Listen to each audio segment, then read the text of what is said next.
हापूस आंबा म्हटलं की सगळ्यात पहिले त्याचा जो सुवास असा नाकात असा दरवळायला लागतो ना की मन अगदी खुश होऊन जातं. म्हणूनच आज आपण त्याचा वापर करून बनवणार आहोत मस्तपैकी असा मँगो मिल्कशेक. तर चला पटकन आता आपण रेसिपीला सुरुवात करूया. होमशेफ रेसिपीजला मी श्वेता तुम्हा सर्वांचं स्वागत करते. मिल्कशेक करता म्हणून इथे आपण आता जिन्नस बघून घेऊया. इथे मी 2 स्कूपभर एवढं असं व्हॅनिला आईस्क्रीम घेतलेलं आहे. त्यानंतर 2 कपभर एवढं दूध घेतलेलं आहे. दूध उकळून थंड करून त्यानंतर अगदी असं चिल्ड असं करून घेतलेलं आहे दूध. इथे अगदी थंडगार दुधाचाच इथे आपल्याला वापर करायचा. त्यानंतर 1 कपभर इथे मी मँगो पल्प घेतलेला आहे. हापूस आंब्याचा पल्प घेतलेला आहे. आता कसं ना की सगळीकडे हापूस आंबा मिळतो आणि तोही ओरिजिनल असं अजिबातही नाही आणि आमच्या चंद्रपूरला तर अजिबातच मिळत नाही. म्हणूनच ज्या वेळेला मागे मी कोकणात गेलेली होती तर मारुती फूड प्रोडक्ट्स म्हणून एक जे आहेत जे की हे पल्प वगैरे जे सप्लाय करत असतात आणि भरपूरसे प्रोडक्ट आहेत त्यांचे.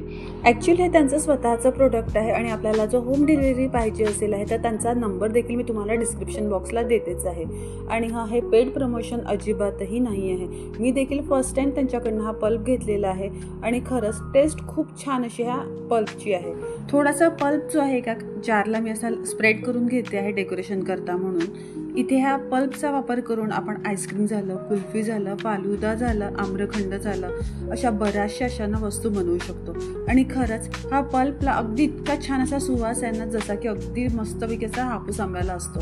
आता इथे मिल्कशेक बनवायला सुरुवात करूया. मिक्सरच्या भांड्यामध्ये आईस्क्रीम जे होतं ते टाकून घेतलेलं आहे. पल्प जो आहे हापूस आंब्याचा तो देखील आपण यामध्ये ॲड करून घेऊया. फक्त संपूर्ण दूध जे आहे एका वेळेला यामध्ये ॲड करायचं नाही आहे. थोडं दूध आपल्याला यामध्ये ॲड करायचं आहे. थोडंसं दूध यामध्ये टाकायचं. पल्स मोडवरती 4 ते 5 सेकंद असं फिरवायचं. पुन्हा थोडं दूध यामध्ये ॲड करायचं. पुन्हा पल्स मोडवरती 4 ते 5 सेकंद फिरवायचं. अशा पद्धतीने आपण थोडं दूध यामध्ये ॲड करून घेऊया. आता पल्पमध्ये ऑलरेडी साखर असते म्हणून मी यामध्ये ॲडिशनल अशी साखर अशी टाकलेली नाही आहे. पण तुम्हाला हवं तर एखाद चमचा साखर तुम्ही यामध्ये ॲड करू शकता. आणि इथे आता बनवून तयार झालेला आहे मस्तपैकी थंडगार थिक असा हापूस आंब्याचा मिल्कशेक. आणि वरनं इथे आता आपण टाकून घेऊया चमचाभर असा व्हॅनिला आईस्क्रीम आणि थोडासा असा मँगो पल्प. अशा पद्धतीचा मँगो मिल्कशेक तुम्ही देखील एकदा नक्की ट्राय करून बघा आणि ह्या उन्हाळ्याचा मस्तपैकी असा आस्वाद घ्या. आणि जर रेसिपी आवडली असेल तर रेसिपीला एक लाईक आणि शेअर नक्की करायला आहेत. आणि चॅनलवरती नवीन असाल तर सबस्क्राईब करायला मात्र विसरू नका. पुन्हा भेटूया अशाच एका नवीन रेसिपीसोबत.